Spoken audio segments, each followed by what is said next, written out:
কোনো ব্যক্তি ভালো কাজ নেক কাজ করতে পারে না। যেমন আল্লাহ রাসূল বলছেন,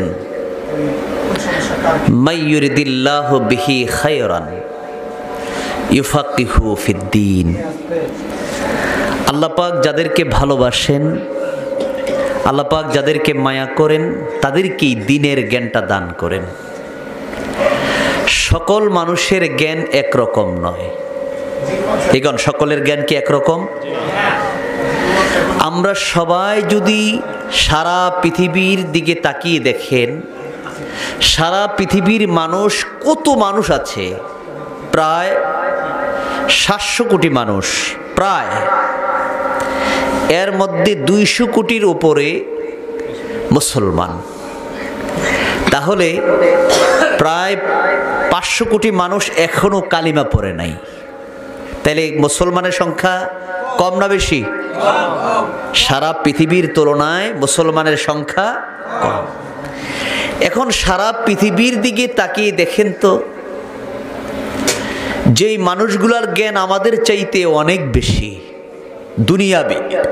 দুনিয়াবি জ্ঞান আমাদের চাইতে কি অনেক বেশি। তারা অনেক জানে, অনেক বুঝে। তারা আকাশ ভ্রমণ করে, শুধু আকাশ নয়, তারা চাঁদ, সূর্য, গ্রহ, নক্ষত্র এগুলা নিয়ে তারা রিসার্চ করে। তারা আমাদের চাইতে অনেক জানে। কিন্তু এত কিছু জানার পরেও এই মানুষগুলার ভিতর থেকে অনেক মানুষ এখনো কালিমা পড়ে মুসলমান হতে পারেন নাই। কেমন পারছেন নাকি? পারেন নাই। তাহলে এই জ্ঞানের দ্বারা এই মানুষগুলা দামি হতে পারেন নাই। কি করে জ্ঞানের দ্বারা কি মানুষ দামি হতে পারে? আল্লাহ যদি হেদায়েত না দেয়, পৃথিবীর কোনো মানুষ তাকে হেদায়েত করতে সবাই কোন পারবে নাকি? পারবে না। আল্লাহ যাদেরকে ভালোবাসেন, আল্লাহ যাদেরকে মায়া করেন, তাদেরকেই দ্বীনের জ্ঞানটা আল্লাহ দান করেন। আর যেন না সুবহানাল্লাহ।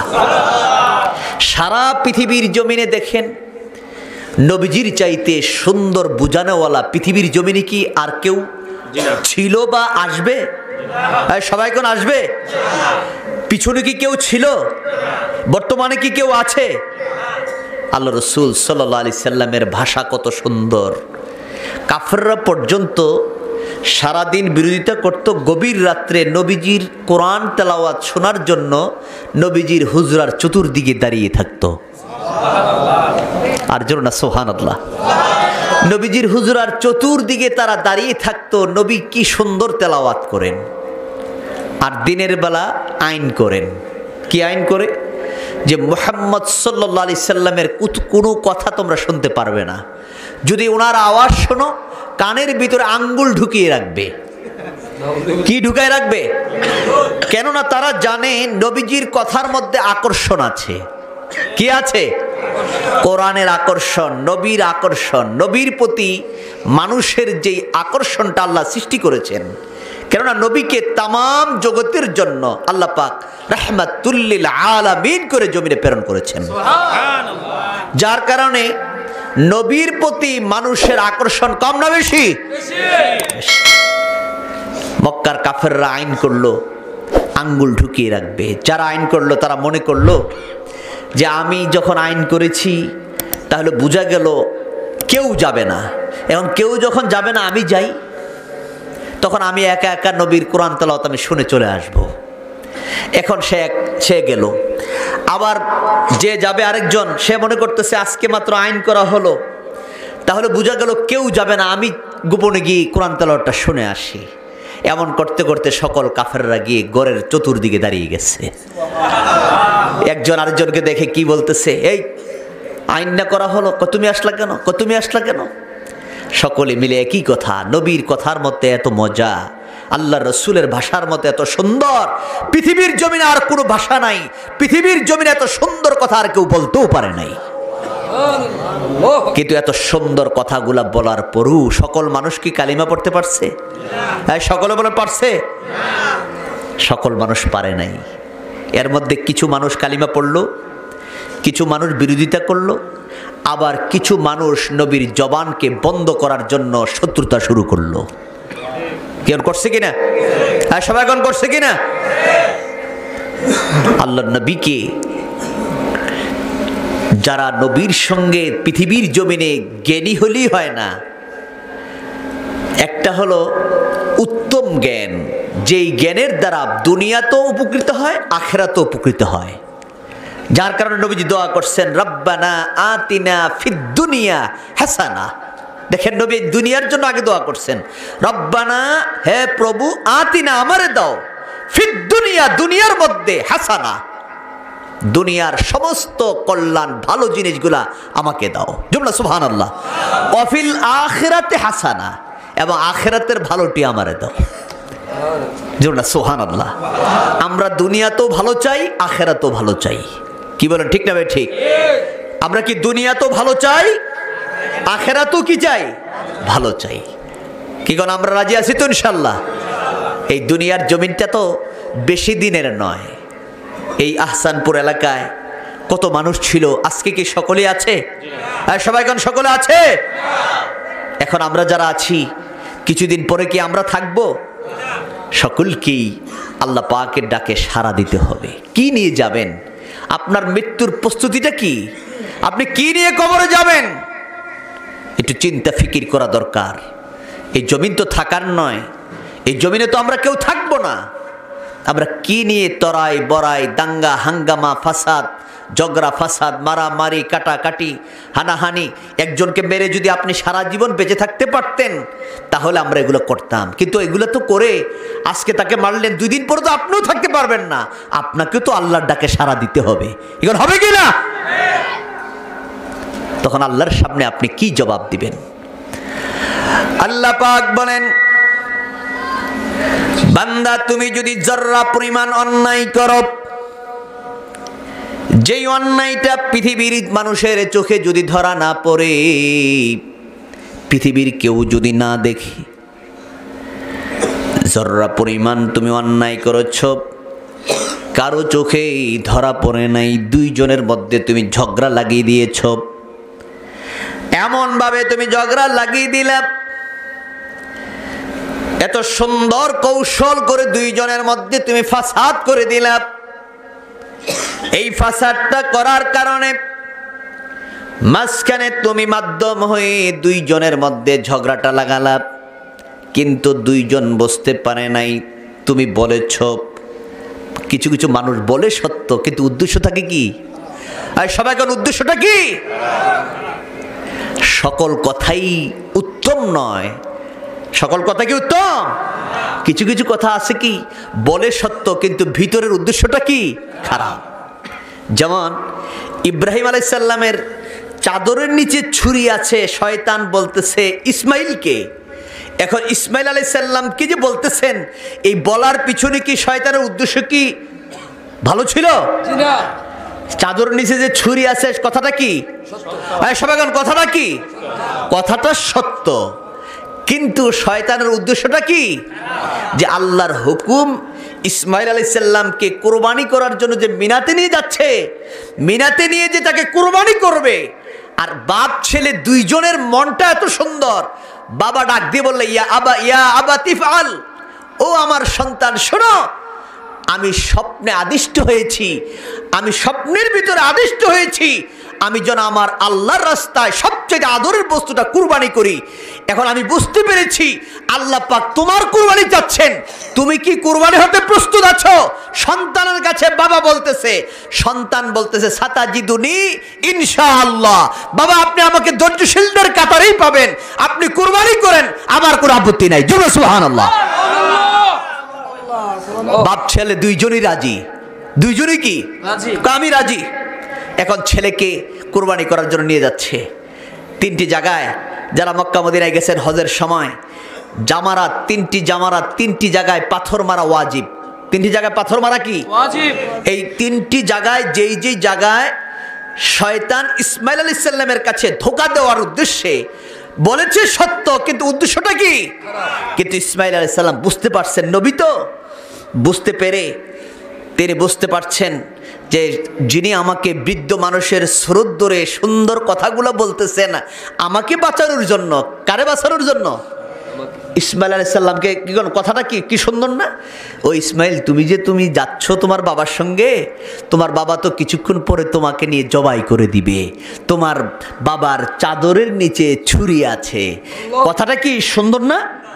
তাকে বাঁচানোর কথা বলতেছে না, কিন্তু ভিতরের উদ্দেশ্যটা হলো আল্লাহর হুকুম থেকে নি তাকে দূরে সরানো যায়, এই চিন্তা করে এই কথাগুলো বলতেছে।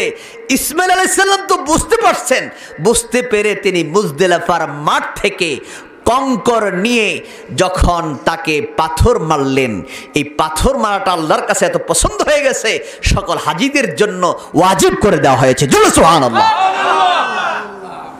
আল্লাহ পাক বলেন, আমার ইসমাইলের দিলটা এত, তার কাজটা এত পছন্দ হয়েছে। আল্লাহ পাক কি ইসমাইলকে কি ইব্রাহিম আলাইহিস সালাম কুরবানি করতে পারছেন? সবাই পারছেন নাকি? পারেন নাই। কিন্তু আল্লাহ তো বলছেন ইসমাইলু জবিহুল্লাহ, আল্লাহর রাস্তায় কুরবানিকৃত নবী। সুবহানাল্লাহ। আর জোরে না সুবহানাল্লাহ। আর ইব্রাহিম আলাইহিস সালামের বলছেন কি ইব্রাহিম খলিলুল্লাহ, ইব্রাহিম খলিলুল্লাহ। ইসমাইল আলাইহিস সালামকে কি বললেন? ইসমাইলু জবিহুল্লাহ। ইব্রাহিম আলাইহিস সালামের বন্ধু বলে ডাক দিবেন, আর ইসমাইল আলাইহিস সালামকে আল্লাহর রাস্তায় কুরবানি হওয়া নবী বলে ডাক দিবেন। সুবহানাল্লাহ। বাপ ছেলে দুইজনই আল্লাহর বন্ধু হয়ে গেছেন। কেউ দামি হয়েছেন কিনা?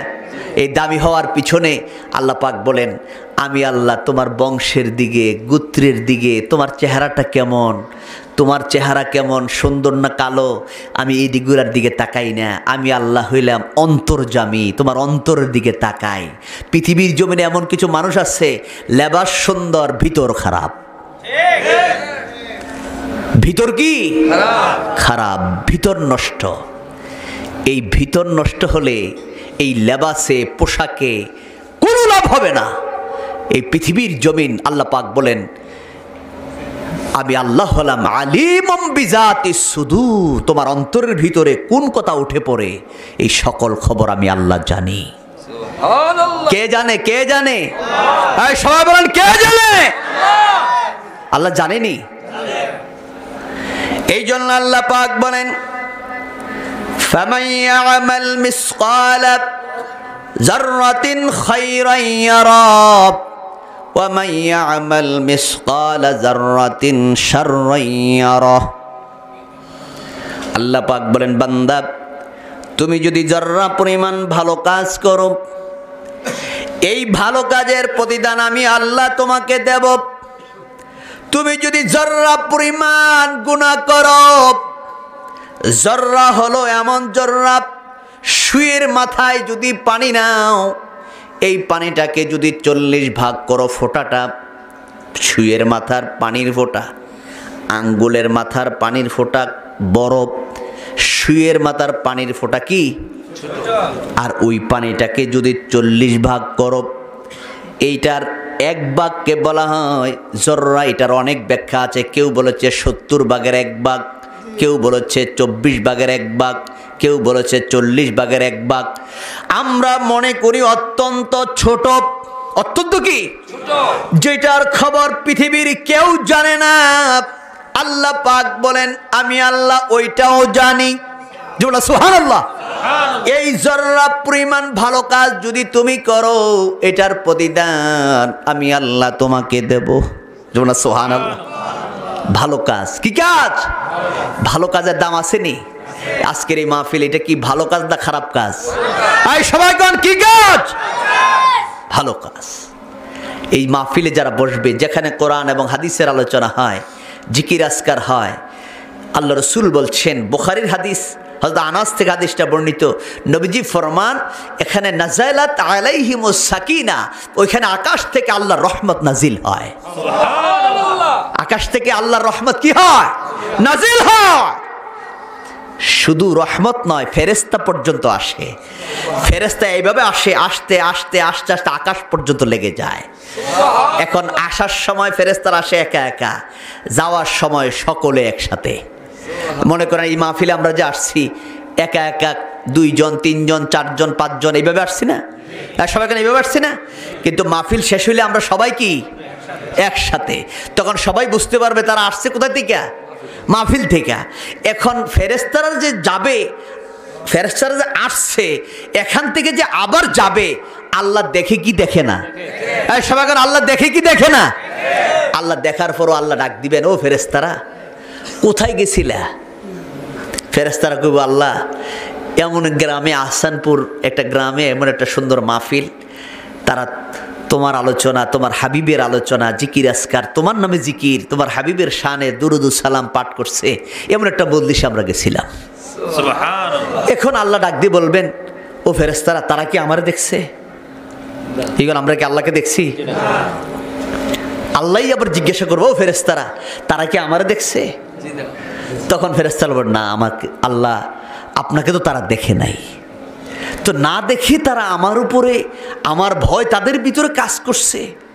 আল্লাহ কোরআনের মধ্যে বলছেন, ইয়া আইয়ুহাল্লাযীনা আমানুত্তাকুল্লাহ, হে ঈমানদাররা ভয় করো আল্লাহকে। কাকে ভয় করো? এখন তারা আমাকে না দেখে আমাকে ভয় করছে, আমার কথাগুলো বলে, কোরআনের মজলিসে বসে থাকে, নামাজ পড়ে। আমার আগে যে আলোচনা করেছে নামাজের কথা, কি সুন্দর কথাগুলো বলেছেন। নামাজ পড়ে আল্লাহর হুকুম মতো চলে, এই কাজগুলো তারা করেছে। এই কথাগুলো বলার পরে আল্লাহ পাক ডাক দিয়ে বলেন, ও ফেরেশতারা তোমরা তো বলেছিলে আদম জুত বানাইও না, তারা দুনিয়াতে গিয়ে ঝগড়া করবে, মারামারি করবে, কাটাকাটি করবে। এই কথাগুলো যখন তোমরা বলছো, তখন আমি বলছিলাম না, ক্বালা ইন্নী আ'লামু মা লা তা'লামু, ও ফেরেশতারা আমি যাহা জানি তাহা তোমরা তাহা জানো না। আমি তো এই কথাটা বলছিলাম। এখন দেখো তো তারা আমার না দেখে আমাকে বিশ্বাস করে, আমার উপরে ঈমান আনে, আমাকে ভয় করে, আমার কথা মতো চলে, আমার হুকুম মানে, নামাজ পড়ে, জিকির করে, ফিকির করে, মোরাকাবা করে, মুশাহাদা করে, এই কাজগুলো যে করে, ও ফেরেশতারা তোমরা সাক্ষী থাকো, আমি আল্লাহ তাদেরকে মাফ করে দিলাম। এখন মাহফিলে আসাতে লাভ হইছে না লস হইছে? আল্লাহ যদি আমরা মাফ করে দেয়, কারো কাছে জবাবদিহি করা লাগবে? আল্লাহ পাক বলেন, আমি আল্লাহ ইচ্ছা করলেই মাফ করে দিতে পারি। এই ক্ষমতা কার? আল্লাহর। আল্লাহ পাক বলেন, আমি আল্লাহ হলাম ইন্নাল্লাহা আলা কুল্লি শাইইন কাদির। সব কিছুর উপর ক্ষমতা কার? সকল কিছুর উপরে ক্ষমতা হলো আল্লাহর। আল্লাহ পাক ইচ্ছা করলেই মুহূর্তের ভিতরে আপনার আমার জীবনের সব গুনাহ ক্ষমা করে দিতে পারেন। ইব্রাহিম আলাইহিস সালামের উপরে কত বড় পরীক্ষা গিয়েছে। ইব্রাহিম আলাইহিস সালামকে আল্লাহ পাক বললেন, ইব্রাহিমু খলিলুল্লাহ, বন্ধু বলে ডাক দিলেন। এখন ইব্রাহিম আলাইহিস সালাম পরীক্ষা একটার পরে একটা, একটার পরে একটা পরীক্ষায় শুধু কামিয়াব হচ্ছেন। তোমরা সুবহানাল্লাহ। ইব্রাহিম আলাইহিস সালাম যখন জন্মগ্রহণ করে, নমরুদ সন্তান হবে, সন্তান মারে, হত্যা করে। কিন্তু ইব্রাহিম আলাইহিস সালামের মা ইব্রাহিম আলাইহিস সালামকে গুহার ভিতরে, গর্তের ভিতরে তাকে জন্ম দিলেন। জন্ম দেওয়ার পরে মার ভিতরে কলিজা শুকিয়ে যাচ্ছে, আমার সন্তানটাকে আমি কিভাবে লালন পালন করব। মা গোপনে তাকে আড়াল করে আবার বাসায় চলে আসে। 7 দিন পর পর সন্তানের কাছে যায়, গিয়ে দেখে সন্তান আল্লাহর কি মেহেরবানি। এই বাচ্চাটা 2টা আঙ্গুল মুখের ভিতরে, শাহাদাত আঙ্গুল আর বৃদ্ধাঙ্গুল, 2 আঙ্গুল মুখের ভিতরে ঢুকিয়ে রেখেছে। আর 2টা আঙ্গুল মুখে দেওয়া মাত্র ইব্রাহিম আলাইহিস সালামের মা আঙ্গুলগুলা টান মারলেন। টান মারার পরে তাকায় দেখে বৃদ্ধাঙ্গুল এবং শাহাদাত আঙ্গুল দিয়ে দুধ আর মধু বের হচ্ছে। বাচ্চাটা কান্নাও করে না, চিৎকারও করে না। গুহার ভিতরে 7 দিন ছিল, প্রস্রাব পায়খানার কোনো খবর নাই। মা গেল, প্রস্রাব পায়খানা করলো। আর যেন না সুবহানাল্লাহ। সেখান থেকে ইব্রাহিম আলাইহিস সালামকে বড় করতে করতে, নমরুদের সঙ্গে লড়াই করতে করতে করতে করতে আগুনের পর্যন্ত ইব্রাহিম আলাইহিস সালামকে নিক্ষেপ করা হলো। কোথায়? আগুনের ভিতরে। ইব্রাহিম আলাইহিস সালামের দিলটা এত বড় ছিল, ইব্রাহিম আলাইহিস সালাম তাওয়াক্কালতু আলাল্লাহ, আল্লাহর উপরে তাওয়াক্কুল করে বললেন। জিবরাইল আলাইহিস সালামের ডাক দিয়ে এসে বললেন, ও ইব্রাহিম, এই মাত্র তোমাকে নমরুদ আগুনের মধ্যে নিক্ষেপ করবে, তুমি যদি আমার সাহায্য চাও আমি তোমাকে সাহায্য করব।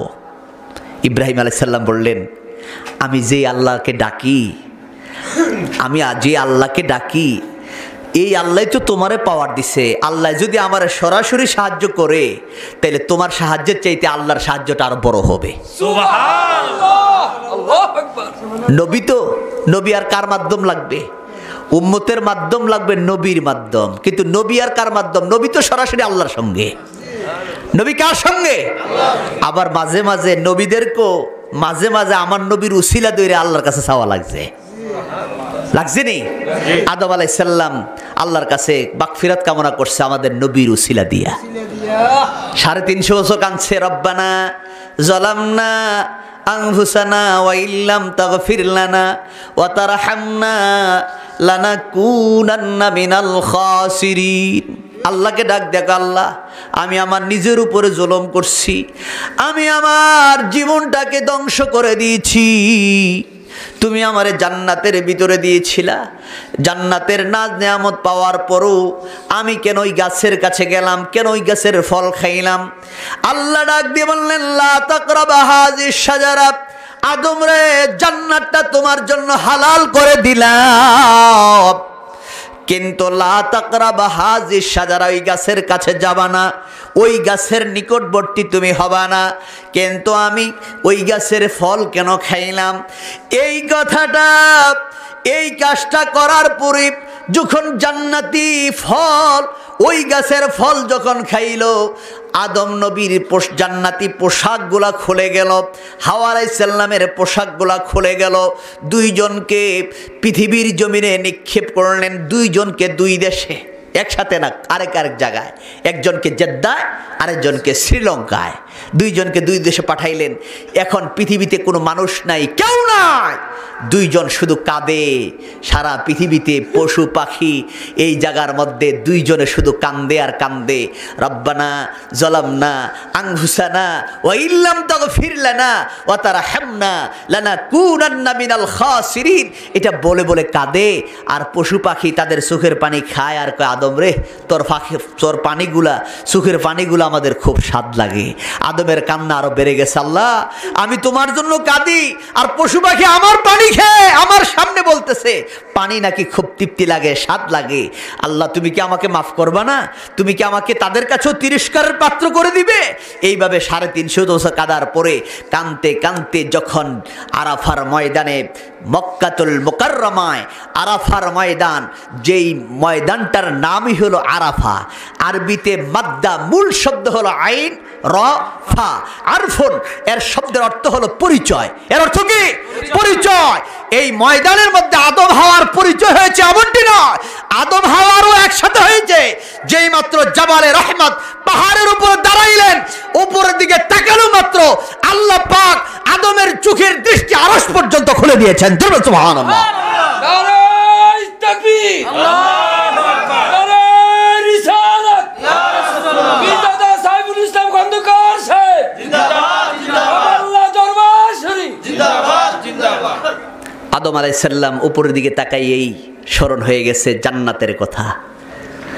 আদম নবী এমন সময় আল্লাহকে ডাক দিয়ে বললেন, আল্লাহ তুমি আমাকে তোমার হাবিবুল্লাহ নবীর খাতিরে জান্নাতের ভিতরে যেই চৌকাটের মধ্যে লা ইলাহা ইল্লাল্লাহ মুহাম্মাদুর রাসূলুল্লাহ, সুবহানাল্লাহ, আরেকবার বলুন সাল্লাল্লাহু আলাইহি ওয়াসাল্লাম, তোমার নামের সঙ্গে যেই নামটা দেখলাম ওই নামটার খাতিরে আল্লাহ তুমি আমারে মাফ করে দাও।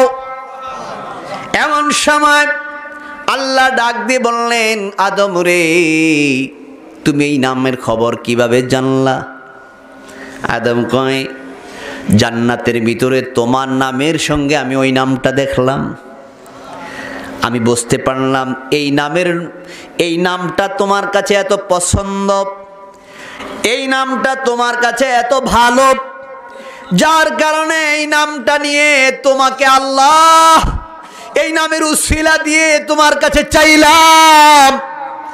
আল্লাহ ডাক দিয়ে বললেন, আদম রে যাও যাও, তুমি ছিলে আব্দুল্লাহ আমার বান্দা, যেই মাত্র ওই নবীর নাম নিয়ে তুমি আমার কাছে ক্ষমা চেয়েছো, ক্ষমা চাওয়ার কারণে আমি তোমাকে মাফ করে শুধু আব্দুল্লাহর খাতায় রাখলাম না, তোমাকে আমি নবিউল্লাহ, আমার নবী বানাই দিলাম। সুবহানাল্লাহ, সুবহানাল্লাহ। আদম রে নবী বানাই দিচ্ছেন, কি দাম কি বাড়ছে না কমছে? কার মাধ্যমে? সবাই কোন কার মাধ্যমে? আমার নবীর মাধ্যমে। আমরা যেই নবীর উম্মত, এই নবীর কারণে। জোড়া সুবহানাল্লাহ। এখন ইব্রাহিম আলাইহিস সালাম আল্লাহর কাছে, ইব্রাহিম আলাইহিস সালাম জিবরাইল আমিন বলতেছেন, আমাকে বলা হয়েছিল লম্বা করা যাবে না, আপনারা অনেক রাত্র হয়ে গেছে, আমি লম্বা করব না। আমি আশেপাশে যারা আছেন সকলকে আন্তরিকভাবে বলবো অল্প সময়ের ভিতরেই দোয়ার দিকে চলে যাব। যেই কথাটা আমি তো আপনারা পাই না, কাছের মানুষ, এক ইউনিয়নের মানুষ, একই এলাকার মানুষ, এখন আমি তো দূরের না, খুব কাছের না, খুব কাছের, কিন্তু এরপরও তো পাই না বেশি। যা হোক, আজকেও আমার মাহফিল ছিল বাঞ্ছারামপুর ওই কৃষ্ণনগর উজানচর, সেখান থেকে মাহফিল করে আসছি। এই যে মাসুদ, এরপরে মাওলানা ইসমাইল সাহেব, এরা সবাই বারবার বলতেছে আসতেই হবে। তারপর আমি বলছি যে আস্তে আস্তে আমার মনে হয় 11টা বেজে যাবে, তারপর আমি অনেক আগেই আসছি। আলহামদুলিল্লাহ, আমি যে আসতে পারছি আল্লাহ পাকের কাছে শুকরিয়া, সকলে বলুন আলহামদুলিল্লাহ। আমি লম্বা করব না। বিশেষ করে ইব্রাহিম আলাইহিস সালাম, জিবরাইল আমিন যখন বললেন, ও ইব্রাহিম, নমরুদ যে আগুন জ্বালিয়েছে 6 মাস যাবৎ আগুন ট্রায়াল দিছে, ট্রায়াল বোঝেন না, কিভাবে মারবে। যেমন নবীকে মারার জন্য আবু জেহেল কত ট্রায়াল দিছে না, সবাই কোন ট্রায়াল দিছে না, গর্ত করছে, গর্ত সারা রাত্র মিলিয়ে গর্ত করছে। এখন গর্ত করার পরে এখন আবু জেহেল নিজেই ট্রায়াল দেয় কেমনে পড়বো, নবীজি কেমনে পড়বো, ট্রায়াল দিতে গেছে। আর আল্লাহ ডাক দিয়ে কয়, জমিন রে, সে তো জানে 10 কদম পরে গর্ত, তার জন্য তুই 2 কদমের জায়গা হয়ে যা, তে ফরুক নিজে আগে। কে ডাক দিছে? আল্লাহর কথা কে শুনে? সবাই কোন কে শুনে? এখন জমিন তো খাটো হয়ে গেছে, কাইক দিছে 2টা, ঠাস করে পড়ছে গর্তের ভিতরে। হ্যাঁ কয়, গর্ত না 10 হাত ফিসে করছিলাম, গর্ততে 2 হাত ফিসে এসে গেছে। এখন গর্তের ভিতরে পড়ছে, পড়ার পরে মনে করেন গর্ত করার সময় তো সরঞ্জাম ছিল, ওঠার মতো ব্যবস্থাও ছিল, মনে করেন গর্তের ভিতর থেকে উঠবে, সব ছিল। এখন তো সব উঠাইয়া অপেক্ষায় আছে, নবী যাবে, পড়বে, চাপা দিয়ে মেরে ফেলবে। সকলে বলো নাউজুবিল্লাহ। এমন সময় টেস্ট করতে গিয়া এখন তো সরঞ্জাম কিচ্ছুই নাই আবু জেহেল ভিতরে। এখন তার চিন্তা হলো, মুহাম্মদ সাল্লাল্লাহু আলাইহি সাল্লাম যদি আসে আর উপর থেকে যদি আমার উপরে পড়ে, তাহলে আমার কি উপায় আছে? সবাই এখন উপায় আছে? এখন নবী আসতেছেন, আওয়াজ পেয়ে জোরে চিৎকার করে করে আবু জেহেল বলতেছে, ও মুহাম্মদ সাল্লাল্লাহু আলাইহি সাল্লাম, একটু আস্তে আস্তে আসো, সামনে গর্ত আছে, গর্ত আছে। সুবহানাল্লাহ, সামনে কি আছে? গর্ত আছে। নবীজি সামনে গিয়ে বলতেছে, চাচা, এনে তো গর্ত আসিল না, এই গর্ত আইলো কইতিকা? আল্লাহ রাসূল সাল্লাল্লাহু আলাইহি সাল্লাম বলেন, আল্লাহ পাক আমাকে একটি গুণবাচক নাম দিছে, এই নামটার এমন তাসির, কেউ যদি 1 কিলোমিটার ভিতরে আসে আর নবী যদি তার সামনে পড়ে যায়, তার ভিতরে কোনো কথা লুকায় রাখতে পারে না, সব কথা প্রকাশ করা লাগে। সুবহানাল্লাহ। আছে না, যেমন অনেকে আছে কি কয়, ফিজাইলেও সত্য কথা বেরোয় না। আর নবী ফিজানো লাগে না, কোনো কিছুই করা লাগে না, খালি নবীর সামনে যদি পড়ে যায়, নবী যদি বলে তোমার উদ্দেশ্য কি, তখন সব টপ টপ টপ টপ করে বলে দেয়। সুবহানাল্লাহ। এখন আবু জেহেল সামনে পড়ছে, আবু জেহেল রে কয়, চাচা এই কামটা? কয়, মুহাম্মদ সাল্লাল্লাহু আলাইহি সাল্লাম তোমারে মারার জন্য গর্ত করছিলাম। কারে মারার জন্য? সবাই কাকে? আচ্ছা, এই কথা যদি আমরার বরাবর কেউ বলে, মনে করেন আপনি, আমরা তো সবাই মানুষ, আমাদের যে তবিয়ত, আমরা একটা সবার তবিয়ত আছে না।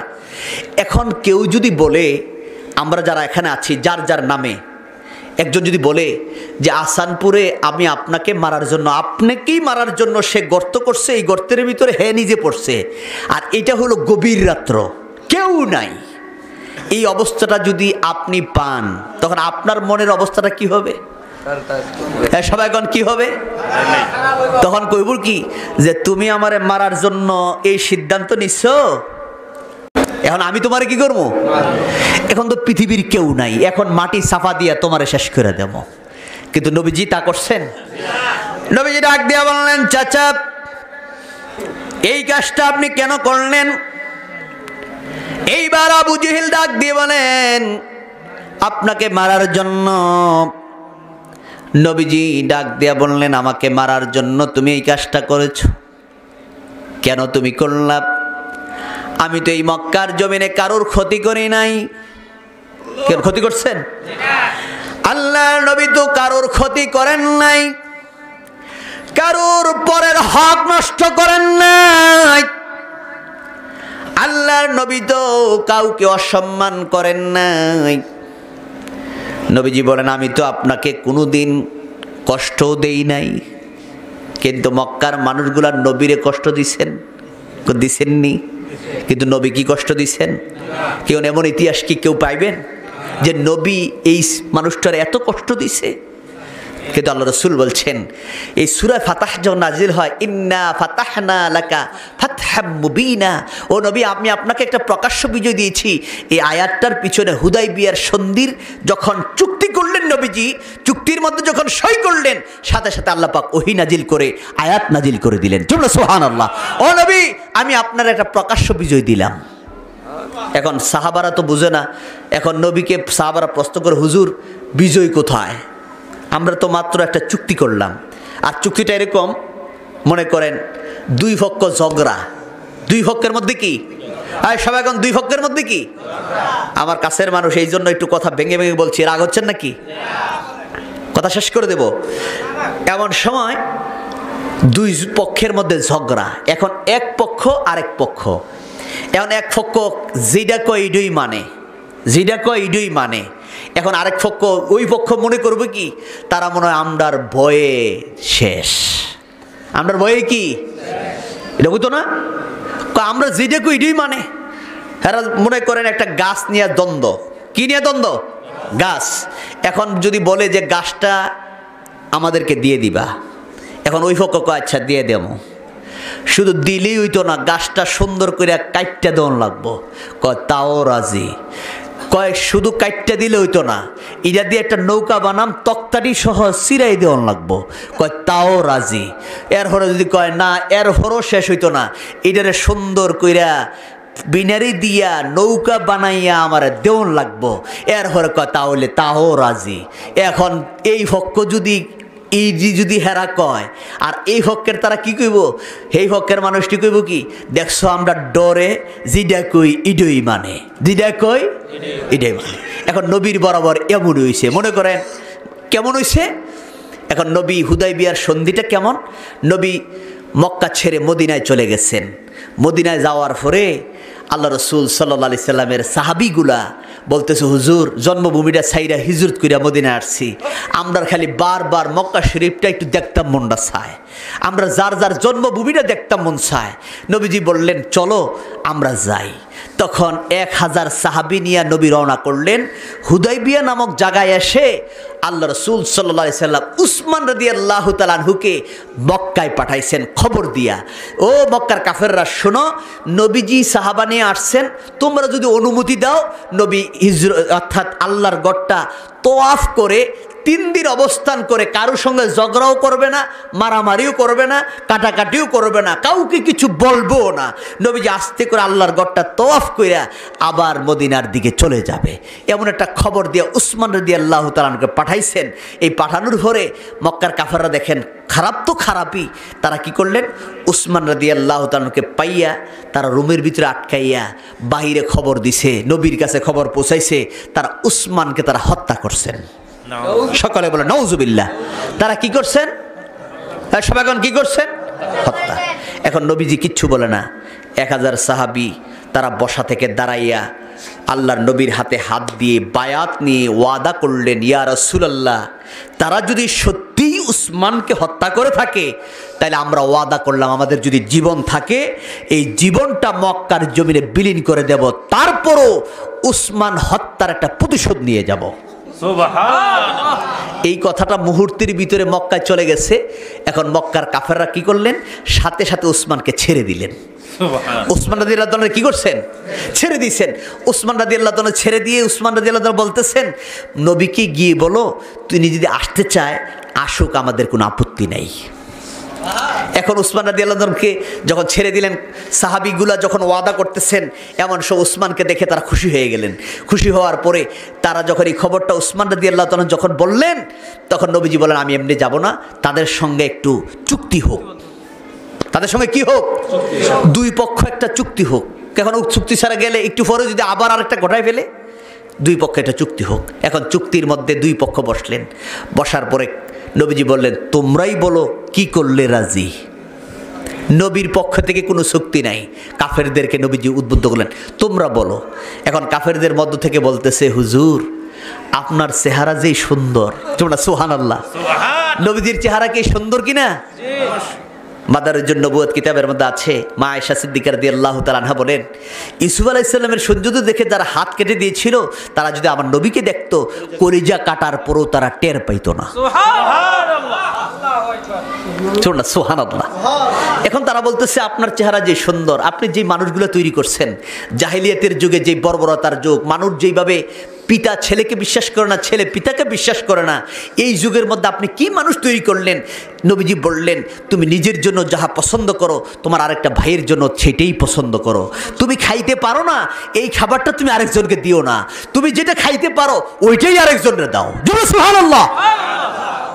এখন কি আদর্শ শিক্ষা দিলেন? এখন কাফেররা বলতেছে, হুজুর আপনার সঙ্গে যারা আছে তাদেরকে দেখলেই কি ভাল লাগে, কি সুন্দর তারা, আপনার চেহারাও সুন্দর। এই মানুষগুলা যদি মক্কায় ঢুকে, এখন মক্কার সকল মানুষগুলা যদি দেখে, এই দৃশ্য দেখে, যদি আমাদের দলের কিছু লোক যদি আপনার দলে ঢুকে যায়, কি বলতেছে যে আমরার কিছু লোক যদি না বুঝে যদি আপনার দল জায়গা, তখন আপনি কি করবেন? আমরা যদি কই সে বুঝে নাই, ছেড়ে দাও ছেড়ে দাও, তাইলে আপনি আমাদেরকে দিয়ে দিবেন। এই কথা যদি মানেন তাহলে আমরা রাজি। নবীজি কয় আমরা রাজি। নবীজি কি বলতেছেন? রাজি। এমন সময় বলতেছে, হুজুর এখন আপনি যারা লিয়ে ঢুকবেন, এর ভিতরে অনেক মানুষই তো মক্কা ছেড়ে মদিনায় গেছে, এখন তার বাপ চাচা 14 গোষ্ঠী তো এখানে আছে। এখন মক্কাতে ঢুকার পরে তারা দেখার পরে যদি তাদের প্রতি একটু মায়া লাগে যদি আপনার দল ছাইরা যদি সে যদি আমরার দল আয়া পড়ে, বুঝলেন কি তার কি চিন্তা, হে যদি আমরার দল আইসা পড়ে, এখন আপনি যদি ফেরত চান আমরা তাকে ফেরত দেব না। দেখছেন খালি নিজেরটাই। এখন কি কয়, আমরা কি দেব না, ফেরত দেব না। নবীজি কয় আমরা রাজি। নবীজি কি কয়? এখন এই মন চুক্তি শুরু হয়েছে। এখন যা কয় নবী খালি রাজি। এখন পিছন থেকে ওমর, আবু বকর, হযরত ওসমান, হযরত আলী সাহাবী খালি, হুজুরে কি বুঝতেছি না, খালি রাজি খালি রাজি। এরা খালি মনের ভিতরে কষ্ট। এমন সময় কয়, হুজুর এটি লেখা হোক, যেটি কইছি আমরা এটি লেখি। লেখার পরে কয়, আপনি যে রাজি সই করেন। নবীজি সই করলেন। তোমরা সুবহানাল্লাহ। সই করার পরে কাফেররা জিতছে। কাফেররা কি, আমরা জিতছি। আমরা কি করছি?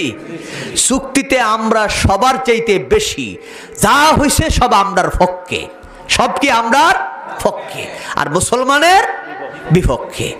এরপরে সই করলেন।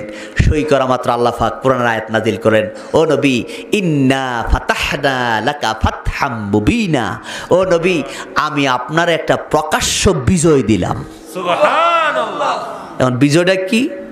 এখন বিজয়টা যে কইছে, ওহী নাজিল হইছে নবী কিছুদিন পরে যখন মক্কায় গেল। মক্কায় যাওয়ার পরে তারা তো মনে করছে একজন আর দুইজন, নবী খালি মক্কায় ঢুকছে 10,000 লোক কালিমা পড়ে মুসলমান। সুবহানাল্লাহ। কয় হাজার? 10,000। সবাই এখন কয় হাজার? 10,000। নবী গেছে 1,000 লইয়া, কালমা পড়ছে কয় হাজার? 10,000। 10,000। এখন নেতা থেকে আরম্ভ কইরা কাবাগরের চাবি রক্ষক পর্যন্ত যা আছে সব মুসলমান। সুবহানাল্লাহ। এখন কিছু কিছু লোকরে আল্লাহ যে মোহর মেরে দিছে, কি মেরে দিছে? মোহর। এখন এরার কপালে তো কালিমা নাই। এখন এরা করছে কি, পলায়ন করতেছে, দেশ ছাড়তেছে। আর নবী কাবার আঙ্গিনা দাঁড়ায় বলতেছে, যারা আমার সঙ্গে শত্রুতা করছো, যারা আমি নামাজের মধ্যে যাইতাম, উটের নারী বুড়িগুলো আমার মাথার মধ্যে পচা নারী বুড়াগুলা দিয়ে রাখছো, কারোর বিরুদ্ধে আমার কোনো ক্ষোভ নাই, আমি সবারে মাফ করে দিছি। আমি সবারে কি করছি? মাফ করে দিয়েছি।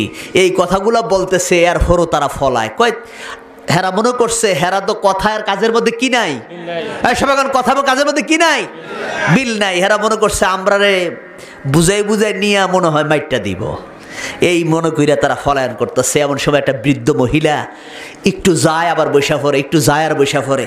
নবীজি কাছে গিয়ে বলতেছে, মা তোমার কি হয়েছে? কয়, যুবক তুমি কি ঘুমাইছিলা? তুমি শোনো নাই আব্দুল্লাহর ছেলে মুহাম্মদ সাল্লাল্লাহু আলাইহি সাল্লাম মক্কা দখল করছে? কার কাছে কয়? এ বুড়ি কার কাছে কয়? নবীজির কাছে। কার কাছে? এই বুড়িরে নবীজি প্রশ্ন করে, বুড়ি তুমি এই গাট্টি খালি রাখো আর যাও, রাখো আর যাও, কই যাও?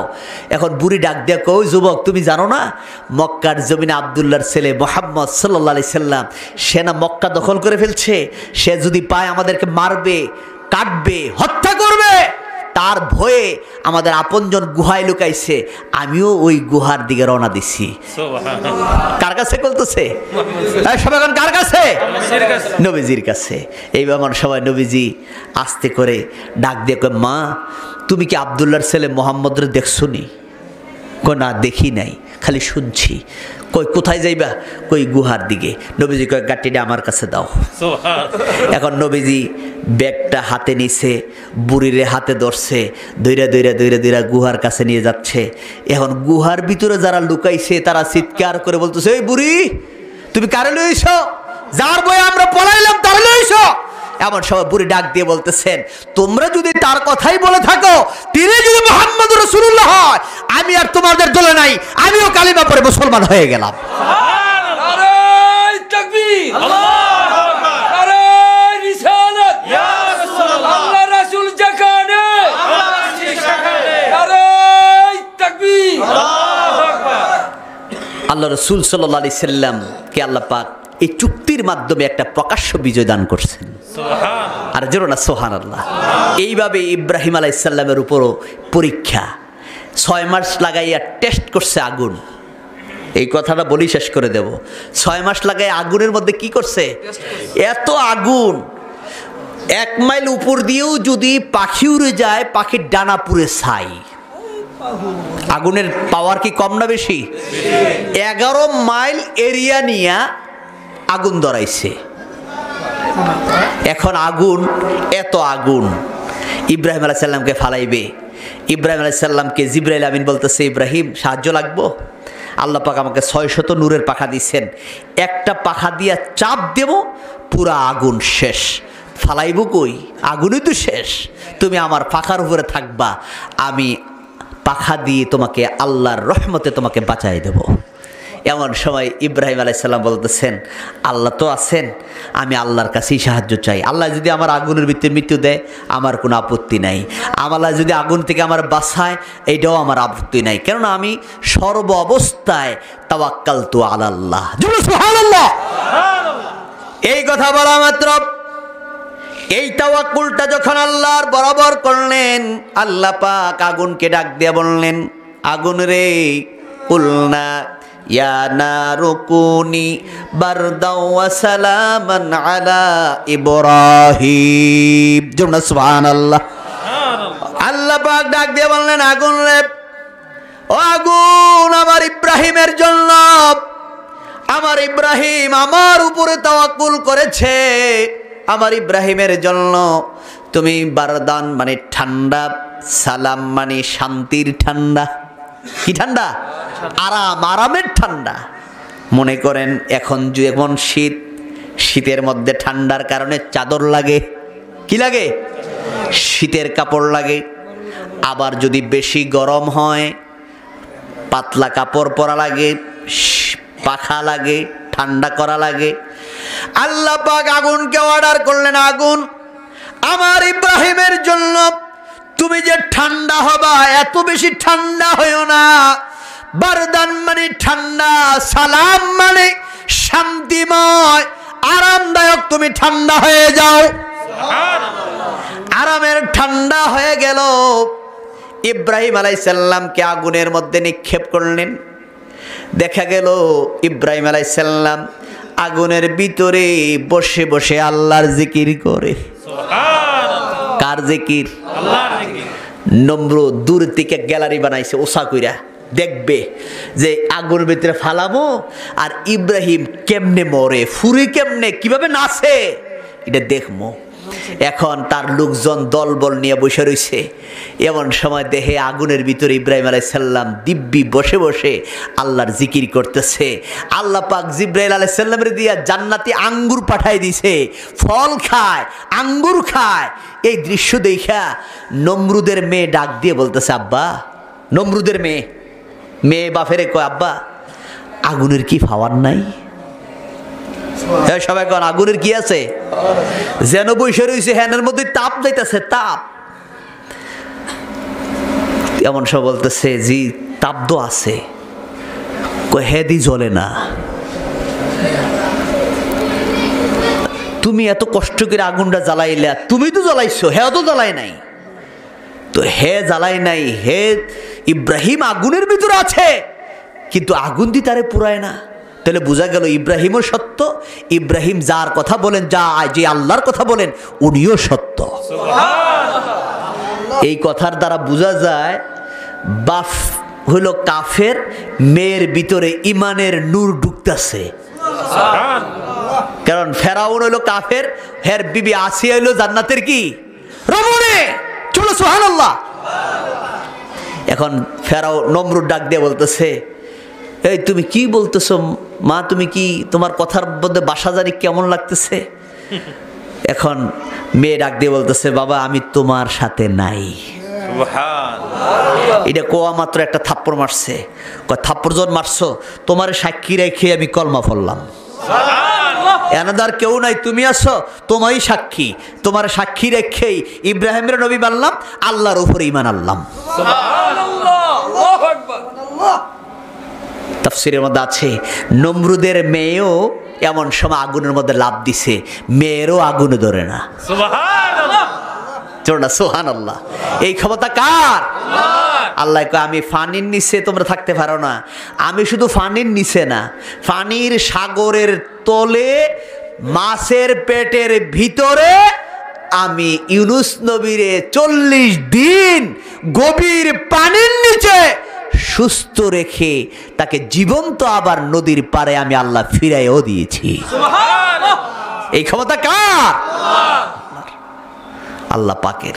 আল্লাহ বলেন, আমি আল্লাহ যারে ভালোবাসি। ইব্রাহিম আলাইহিস সালামের খলিল বলে ডাক দিয়েছেন কে? সবাইগণ কে? আল্লাহ বলেন। আর ইব্রাহিম আলাইহিস সালাম আল্লাহর খুশির জন্য এত করলেন, যার কারণে আল্লাহ পাক ইব্রাহিমকে খলিল বলে ডাক দিয়েছেন। আর আপনার নবী, আমার নবীকে আল্লাহ পাক হাবিবুল্লাহ বলে ডাক দিয়েছেন। সুবহানাল্লাহ। কি বলে ডাক দিছে? হাবিবুল্লাহ, খলিলুল্লাহ, হাবিবুল্লাহ। খলিলও আল্লাহর বন্ধু, হাবিবও আল্লাহর বন্ধু। দুই বন্ধুর মধ্যে আকাশ পাতাল ডিফারেন্স। এখন ইব্রাহিম আলাইহিস সালাম চাইছেন আল্লাহর খুশি, যেই খুশির কারণে উনি ত্যাগ করেছেন। কি ত্যাগ দিয়েছেন? ছোট্ট সময় ইসমাইলকে পুনর্বাসন দিয়েছেন, ছেলে ছাড়া। ওনার মাধ্যমে কি করে অনেক ঘটনা আছে না, অনেক কিছু করেছেন। কিন্তু ইব্রাহিম আলাইহিস সালাম সব ত্যাগ দিয়ে আল্লাহর বন্ধু হয়েছেন। আর আপনার নবী, আমার নবীর ব্যাপারে আল্লাহ পাক বলেন, আমি যে আমার হাবিবুল্লাহ বলে নবীকে ডাক দিয়েছি, এর পিছনে একটাই কারণ, আমি স্বয়ং আমার নবীর পাগল। চলো সুবহানাল্লাহ।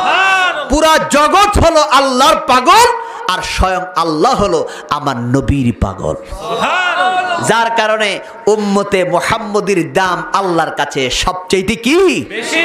যার কারণে কোরআনের মধ্যে বলছেন, কুনতুম খায়রা উম্মাতিন, তোমরাই হলে শ্রেষ্ঠ উম্মত। আল্লাহ বলতেছেন, কে বলতেছেন? কুনতুম খায়রা উম্মাতিন, তোমরাই শ্রেষ্ঠ, তোমরাই উত্তম। কেন তোমরা উত্তম? উখরিজাত লিন্নাস, তুমি যদি মানুষের কল্যাণের মধ্যে বের হয়ে যাও, তা'মুরুনা বিল মারুফ, বের হয়ে তুমি কি করবা? ভালো কাজের আদেশ করবা। ওয়া তানহাউনা আনিল মুনকার, খারাপ কাজ থেকে ফিরাই রাখবা। মানুষকে ভালোর পথে ডাকবা, খারাপ কাজ থেকে ফিরাই রাখবা। আজকের কাজটা কি ভালো না খারাপ? আয় সবাইগণ, ভালো না খারাপ? এমন একটি কাজের মধ্যে আমরা যে আসতে পারছি, আমরা সবাই খুশি না বেজার? আয় সবাইগণ, খুশি না বেজার?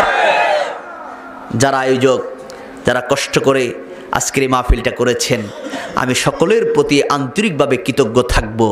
যারা সার্বিকভাবে সহযোগিতা করেছেন, পরামর্শ দিয়েছেন, বুদ্ধি দিয়েছেন। একটা মাহফিল করা কষ্ট, কেমন কষ্ট না? অনেক কষ্ট, পরিশ্রম লাগে, মাইকিং করা লাগে, বিভিন্নভাবে পরিশ্রম করা লাগে, মানুষদেরকে মেহমানদারি করা লাগে, মাইকের খরচ, প্যান্ডেলের খরচ, বিভিন্নভাবে পরিশ্রম করা লাগে। আজকের এই মাহফিলটা যারা করেছেন আমি সকলের প্রতি আন্তরিকভাবে কৃতজ্ঞ থাকব। এখানে যারা আছেন মাওলানা ইসমাইল সাহেব, এরপরে এখানে মাসুদ আছে, এরপর আরও যারা যারা আছেন, আমি ওই আরেকজন এই মসজিদের ইমাম, আসানপুর মসজিদের ইমাম, এরপরে এখানের যিনি ময়নুল ভাই যিনি আজকের এই মাহফিলটার আয়োজক, এই মাহফিলটা যিনি করেছেন, আল্লাহ যেন তাদেরকে কবুল করেন, আমরা সকলে বলে আমিন। আর যেন আল্লাহুম্মা আমিন। আল্লাহ পাক যেন যাকে স্মরণ করে, মরহুম করম আলী সাহেব যাকে স্মরণ করে আজকের এই মাহফিল, আল্লাহ যেন তাকে জান্নাতের উচ্চ মাকাম দান করেন, আমরা সকলে বলে আমিন। আর যেন আল্লাহুম্মা আমিন। আল্লাহ রসুল বলছেন, যে ব্যক্তি আল্লাহর কাছে চায় না, আল্লাহ তার প্রতি রাগ করেন। আল্লাহ তার প্রতি কি করেন? সবাই এখন তার প্রতি কি করেন? রাগ করেন। রাগ হয়, গুসা হয়।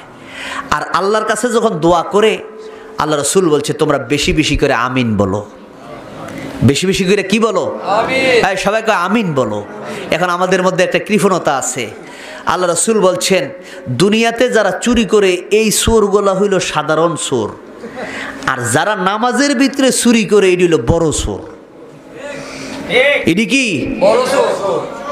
এটি হইল বড় চোর। কারণ আল্লাহরে ফাঁকি দেয়। দুনিয়ার চোর দুনিয়ার মানুষের ফাঁকি দেয়, আর নামাজের ভিতরে যারা চুরি করে তারা ফাঁকি দেয় কারে? এখন সাহাবাই কেরাম বলেন, হুজুর তারা আবার নামাজের ভিতরে আবার কি চুরি করে? নামাজের ভিতরে কি চুরি করে? এমন সময় নবীজি বললেন, নামাজের ভিতরে তারা রুকু সেজদা চুরি করে। রুকু সেজদা বলেন, বুঝুন তো? রুকুর মধ্যে সোজা হইয়া পুরা মেরুদণ্ডটাকে বাঁকা করে লম্বা করে সোজা হয়ে সে হাঁটুর মধ্যে দৌড়ে যে সুবহানা রাব্বিয়াল আজিম পড়বে, সে এগুলার পরে না, খালি খালি মাথাটা একটু ঝুলায় আবার উর্ফ উড়ায়। আসেন এরকম? সে সুবহানা রাব্বিল আজিমও পড়ে না, কুচ্ছু পড়ে না, খালি মাথাটা ঝুহায় আবার উড়ায়। আবার কিছু লোক আছে এই মাথাটাকে ঝুঁকায় যে আবার সোজা হইয়া দাঁড়ায় না, ওই মাথা কুজু যে করছে এই কুজুর থেকেই সেজদার জায়গা। কেন আছে না? এখন রুকুর থেকে সোজা হইয়া দাঁড়ানো হইল ওয়াজিব। সোজা হইয়া দাঁড়ানো কি? এখন কেউ যদি নামাজের ভিতরে ওয়াজিব তরক করে, তাহলে তাকে সহু সেজদা দেওয়া লাগে। কি দেওয়া লাগে? সহু সেজদা। এখন সহু সেজদা যদি না দেয়, তাহলে তার নামাজটা বাতিল। তার নামাজটা কি? ফাসেদ, বাতিল হয়ে যায়। এখন হ্যাঁ তো বুঝুই না হ্যাঁ কি রুকু ছুটছে না গেছে, ওয়াজিব কি ছুটছে না আছে, তার তো এই জানাই নাই। এখন সে এইভাবে নামাজের ভিতরে চুরি করে। আল্লাহ রাসূল বলছেন এই চুরি যারা করে এরা হইল সবচাইতে বড় চোর। আল্লাহ যারা আমাদের বড় চোর, ছোট চোর, সব চোরের থেকে বাঁচায় রাখে। সবাই কোন আমিন। আর যেন আল্লাহুম্মা আমিন। সাল্লাল্লাহু আলা এই ছোট একটা আপনাকে সাল্লাল্লাহু কেমন করে গেলা ছোট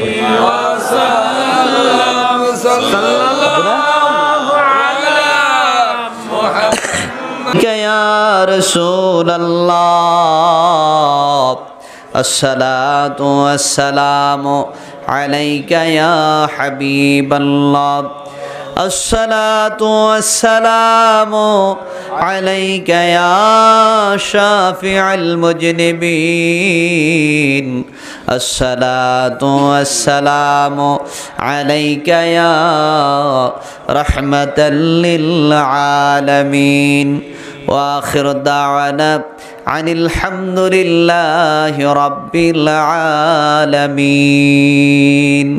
সকলে বলেন আলহামদুলিল্লাহ। আরেকবার বলুন আলহামদুলিল্লাহ। কি নাম? আবু হানিফ। ডক্টর আবু হানিফ, ওনার আব্বা আম্মা দুনিয়ার জমিনে নাই, তাদের রুহের মাগফিরাত কামনার্থে ছেলে দোয়া চাইছে। আল্লাহ রসুল বলছেন দুনিয়ার জমিনে ছেলে মেয়ে যখন পিতামাতার জন্য দোয়া করে, ওই দোয়াটা আল্লাহর দরবারে কি হয়ে যায়? কবুল হয়ে যায়। আল্লাহ পাক দোয়াও শিখিয়েছেন, তোমরা দোয়া করো রব্বির হামহুমা কামা রব্বায়ানি সগীরা। আমরা আল্লাহর কাছে দোয়া করব। বিশেষ করে আল্লাহওয়ালাদের শান, আল্লাহর ওলিদের মর্যাদা আসেনি? হ্যাঁ, সবাই এখন আছে কি না? আমি সব মাহফিলেই একটা কথা সবসময় বলে থাকি, 4টা জিনিস ধরে রাখবেন। কয়টা? 4টা। দুনিয়া তো শান্তি, আখিরাত তো শান্তি। এর মধ্যে একটা হলো আল্লাহর ভয়। 1 নাম্বার কি? সবাই কোন 1 নাম্বার কি? আল্লাহর ভয়। পৃথিবীর কেউ যদি নাও দেখে, দেখে কে? আল্লাহ। যদি এই ভয়টা আমার ভিতরে, আপনার ভিতরে কাজ করে, তাহলে আমাদের আমলগুলা কি হবে? সুন্দর হবে। এটার উপরে আলোচনা করলে লম্বা সময়, কেননা আল্লাহ পাক কোরআনের মধ্যে বারবার বলছেন, ইয়া আইয়ুহাল্লাযীনা আমানুত্তাকুল্লাহ, হে ঈমানদাররা ভয় করো আল্লাহকে। এখন এগুলোর তাফসীর মুফাসসিরিনে কেরাম বিভিন্নভাবে আলোচনা করেছেন। এখন 2 নাম্বার হলো নবীজির মহাব্বত। কার মহাব্বত? নবীজির মহাব্বত। সবাই কোন কার মহাব্বত? নবীজির মহাব্বত। এটা কি আমার কথা না আল্লাহর কথা? আল্লাহ কোরআনের মধ্যে বলছেন, মাইয়ুতিইর রাসূলা ফাকাদ আতা আল্লাহ। যে ব্যক্তি আমার রাসূলের আনুগত্য করলো, সে যেন আল্লাহর আনুগত্যই করলো। সুবহানাল্লাহ। আর নবী ওমা ইয়ানতিকু আনিল হাওয়া ইন হুয়া ইল্লা ওয়াহয়ুই ইউহা। আমার নবী নিজের থেকে কোনো কথা বলেন না, যা বলেন আমার ওহির কথা, আমার কথা আল্লাহর কথাই বলেন। সুবহানাল্লাহ। নবী কি নিজের থেকে বানায় কথা বলেন? নবীজি কার কথা বলেন? আল্লাহর কথা। যার কারণে হাদিসও এবং কোরআন দুইটাই ওহি। এখন ওহির মধ্যে পার্থক্য আছে, একটা হলো ওহিয়ে মাতলু আর একটা হলো ওহিয়ে গায়রে মাতলু। একটা হলো পঠিত আর একটা হলো অপঠিত। পঠিতটা হলো কোরআন আর অপঠিতটা হলো হাদিস। এখন এটার উপরে ব্যাখ্যা বিভিন্নভাবে, অনেক ব্যাখ্যা আছে। এখন আল্লাহ রাসূল নিজের থেকে কোনো কথা বলেন না, যা বলেন কার কথা? আল্লাহর কথা। এখন আল্লাহ পাক বলছেন, কেউ যদি আমার ভালোবাসা পাইতে চায়, সে যেন আমার নবীকেই অনুসরণ করে। কাকে কাকে? কুল ইন কুনতুম তুহিব্বুনাল্লাহ ফাত্তাবিউনি, সে যেন আমার হাবিবকে অনুসরণ করে। এখন আল্লাহর ভালোবাসা পাইতে চাইলে আমরা কাকে অনুসরণ করতে হবে? সবাই এখন কাকে? নবীকে।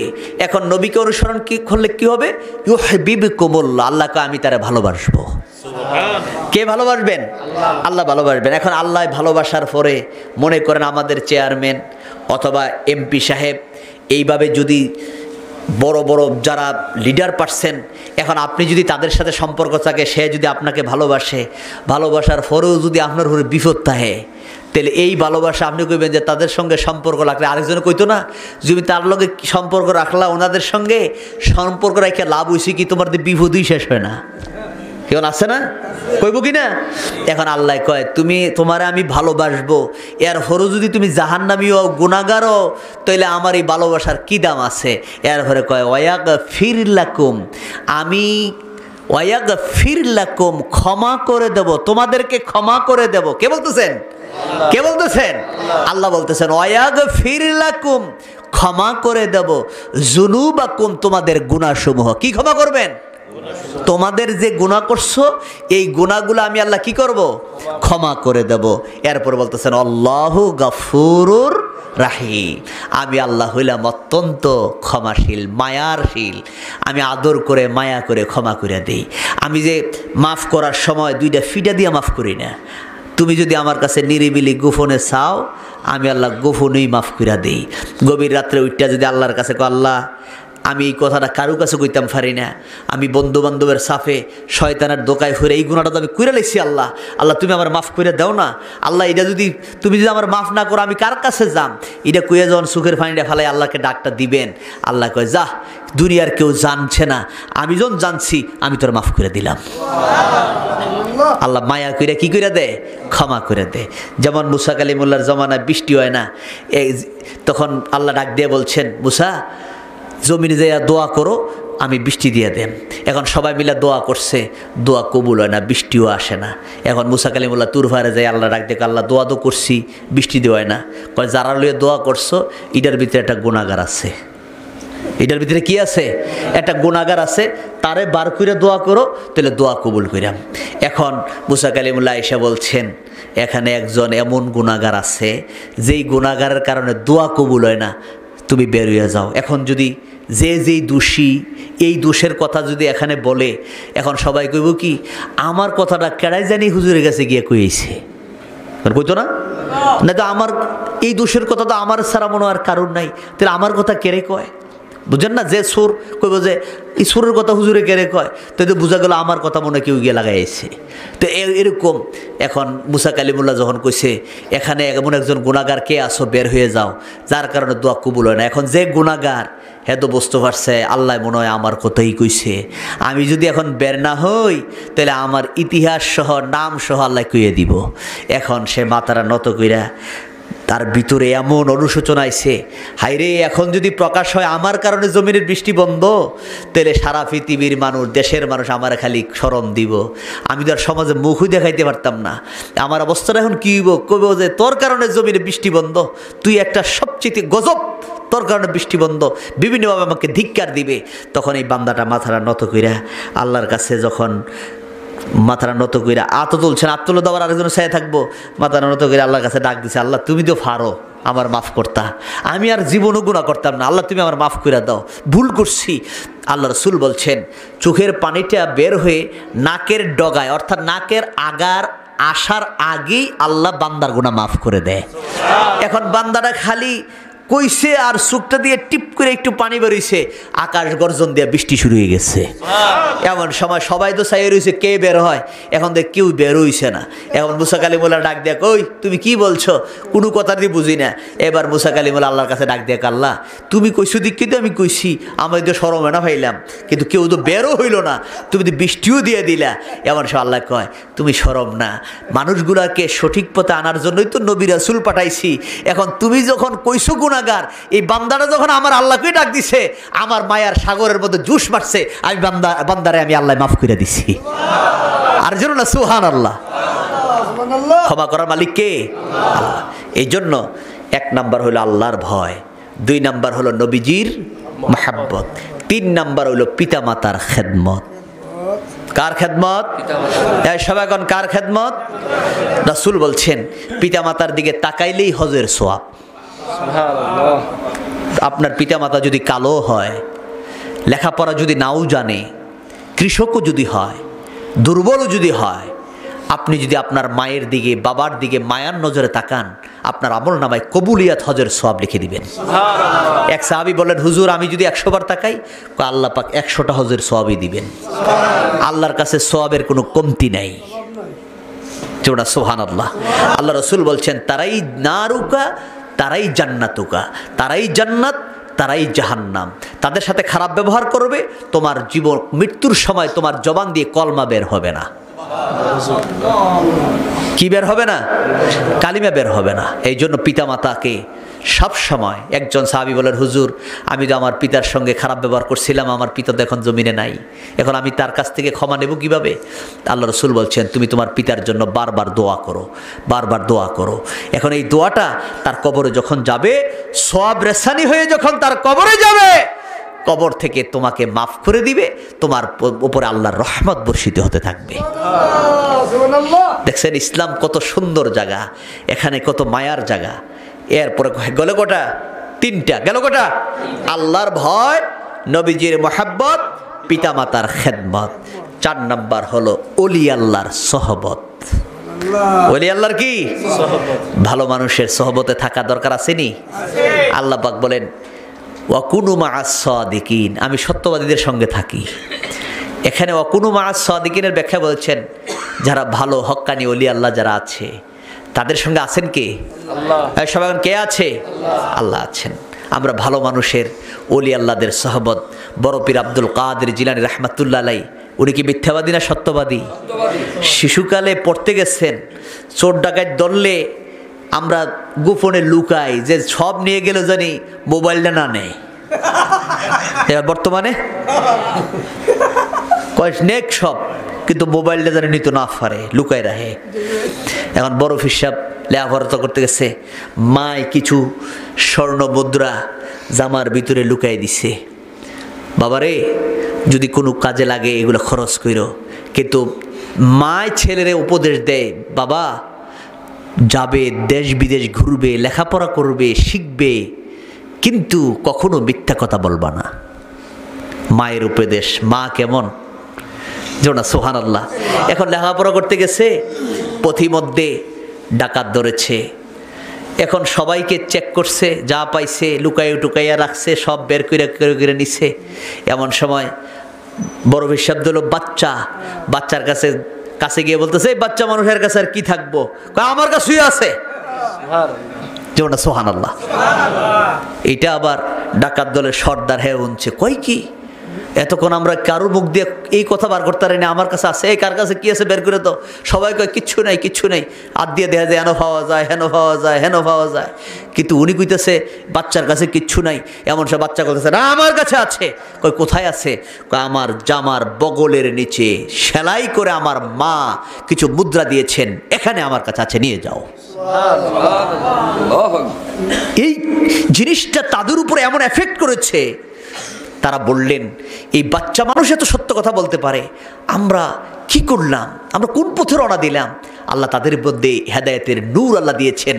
শুধু বড় পীর আব্দুল কাদের জিলানী রাহমাতুল্লাহ আলাইহি সত্যতার কারণে পুরা ডাকাতের দল সহ সকলে কালিমা পড়ে মুসলমান হয়ে গেল। এখন তাদের সংস্পর্শে, ওলি আল্লাহদের সংস্পর্শে থাকার কারণে তারা কি কালিমা পড়ছে কিনা? সবাই এখন কালিমা পড়ছে কিনা? ওলি আল্লাহরা খাজা মাইনুদ্দিন চিশতি রাহমাতুল্লাহ আলাইহি ভারতবর্ষে একা আসছেন। একটা মানুষ কথা বলছেন, 90 লক্ষ মানুষ কালিমা পড়ে মুসলমান। আপনি আমি কয়জনের মুসলমান বানাইতে পারছি? এই যে আমরা ওয়াজ করি, সমাজে গড়ে গড়ে দ্বন্দ্ব লাগাইতে পারি। কি লাগাইতে পারি? বাপে ভূতে দল, ভাইয়ে ভাইয়ে দল, গোত্র গোত্র দল। হুজুররা আমরা ওয়াজ করি, দলে দলে ভাগ করি। আর বড় পীর আব্দুল কাদের জিলানী রাহমাতুল্লাহ আলাইহি, খাজা মাইনুদ্দিন চিশতি রাহমাতুল্লাহ আলাইহি, কাফের যারা কালিমা পড়ে নাই তাদেরকে কালিমা পড়ে মুসলমান বানিয়ে একজন দুইজন নয়, একটা ব্যক্তি 90 লক্ষ মানুষকে কালিমা পড়ে মুসলমান বানিয়ে দিয়েছেন। কি মানুষ তারা তৈরি করেছেন। এই জন্য ওলি আল্লাহ যারা, তাদের দাম আসেনি? সবাইগণ দামে আছে কিনা? মুজাদ্দিদ আল ফেসানি রাহমাতুল্লাহ আলাইহি, বাহাউদ্দিন নকশবন্দি রাহমাতুল্লাহ আলাইহি, সিলেটের জমিনে শাহজালাল ইয়ামিনী রাহমাতুল্লাহ আলাইহি, এইভাবে আল্লাহর ওলিরা এই দেশে ইসলাম কায়েম করেছে। এখন ওলি আল্লাহদের দ্বারা ইসলাম পাইলাম, এখন আমরা কই কি ওলি লাগে না? এখন আছে না? সবাই এখন আসেনি? হ্যাঁ, এই জন্য একটু বুঝা শুনিয়া চলা লাগবে। এই দুনিয়া তো থাকার নয়, সবাই মরবো। এখন যার কথায় উঠেন, পড়েন, বসেন, চলেন, খান, চলাফেরা, লেনদেন সব করেন, কিছুদিন পরে দেখা যাইব এমনও হইতে পারে আপনার ইন্তেকালের পরে আপনার জানা যায় সে আসতে নাও পারে। বাপ মারা গেলে ছেলেই তো আসতে পারে না বিদেশ, ছেলে কোথায়? এখন বাপ মারা যায়, ছেলেই তো শরীক হইতে পারে না। এখন কবরে, হাসরে, মিজানে, পুলসিরাতে সব জায়গায় যিনি থাকবেন উনি কে? মুহাম্মাদুর রাসূলুল্লাহ সাল্লাল্লাহু আলাইহি সাল্লাম। যা হোক, কয়টা বললাম? সবাই এখন কয়টা? আল্লাহর ভয়, নবীর মহাব্বত, পিতামাতার খেদমত, ওলি আল্লাহর সহবত। আরেকজন যদি সুযোগ হয় এই চারটার উপরে আরেকটু কথা বলবো, আল্লাহ যেন বুঝার মতো তৌফিক দান করেন। আমরা সকলে বলি আমিন। আর যেন আল্লাহুম্মা আমিন। যিনি আজকের মাহফিলটা আয়োজন করেছেন এই ময়নুল হোসেন ভাই, আল্লাহ যেন তাকে কবুল করেন। অত্যন্ত কষ্ট করে আজকের এই মাহফিলটা আয়োজন করেছেন, আল্লাহ যেন তার নেক হায়াত দারাজ করেন। এবং মরহুম করম আলী সাহেবের মৃত্যুবার্ষিকী স্মরণে আজকের এই মাহফিল, আল্লাহ পাক যেন এই মাহফিলটাকে কায়েম রাখেন। আমরা সকলে বলি আমিন। এই দুনিয়ার জমিনে এই বেহেশতের বাগান কায়েম করেছে, আল্লাহ যেন তার আপনজন বংশধর যারা কবরে শুয়ে গেছেন তাদের কবরটা যেন আল্লাহ জান্নাতের বাগান বানিয়ে দেন। আমরা আজকের এই মাহফিলে যারা উপস্থিত হয়েছি, আল্লাহ যেন আমাদের সকলকে মাফ করে দেন। আমরা সকলে বলি আমিন। আর আল্লাহুম্মা আমিন। এখন সকলের নেক মাকসুদের জন্য একবার সূরা ফাতিহা পড়ুন। বিসমিল্লাহির রহমানির রহিম। আলহামদুলিল্লাহি রাব্বিল আলামিন রহমানির রহিম। মাফ করে দাও আল্লাহ আমরার বাকি জীবনে গুনাহ করব না। গুনাহ করেছি, নিজের উপরে নিজে জুলুম করছি ও আল্লাহ। আজকের এই মাহফিলে বসে তোমার দরবারে ক্ষমা চাই, মাফ চাই। আমরার বাকি জীবনে গুনাহ করব না। আল্লাহ তুমি যদি আমাদেরকে মাফ না করো আমরা কার কাছে যাব আল্লাহ? দুনিয়ার ভিক্ষুক যদি এক ঘরে ভিক্ষা না পায়, হাজার ঘরে যাওয়ার মতো ব্যবস্থা আছে, চাওয়ার মতো ব্যবস্থা আছে আল্লাহ। আমরা আপনার দরবারে এমন ভিক্ষুক, আপনি যদি ফিরাইয়া দেন যাওয়ার মতো আর কোনো রাস্তা নাই, চাওয়ার মতো আর কোনো মাবুদ নাই আল্লাহ। তুমি আমাদেরকে আদর করে মায়া করে বানাইছো, আশরাফুল মাখলুকাত করে জমিনে বানাইছো, তারপরও তুমি আমাদেরকে আদর করে মায়া করি আখির নবীর উম্মত করে জমিনে পাঠাইছো। যেই নবীর উম্মত হওয়ার জন্য অসংখ্য নবী রাসূলরা তোমার দরবারে কাঁদছে, আমরা কাঁদি নাই, তুমি আদর করে মায়া করে ওই নবীর উম্মত করে জমিনে পাঠাইছো আল্লাহ।